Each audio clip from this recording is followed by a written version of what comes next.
Mana usta ancha tayyorlab oldik a. Xudo xolasa shuni o'ylardan chiqarib oldik. Bugun xudo xolasa shu kam-kechliklar tayyorlab olsak, uch tiyagachilarga tayyor. Keyin tiyagachilar urib bersa devordagi ramkalarda.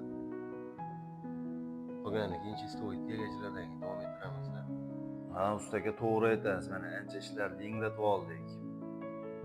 Bugun erta kam-ketliklarni ko'rib olsak, siz aytgandek tiyagachilarga tayyor bo'ladi. Lekin ustaga shu narx gaplashgani ozgina shoshilib qolyapsiz-da. Bu ishlarda o'zi bo'lmaydi, bu holatga keltirib olish. Narxni ko'tarmasak bo'lmaydi. Nima fikrdasiz ustaga? Ha usta, endi keyingi ishlardan xudo xolasa narxlarni ko'tarishga harakat qilamiz. Lekin taslim bo'lmaymiz. Xudoga shukr qilamiz. Bor yo'g'i bu yengil shamol. Buni yengil shamol deb hisoblaymiz.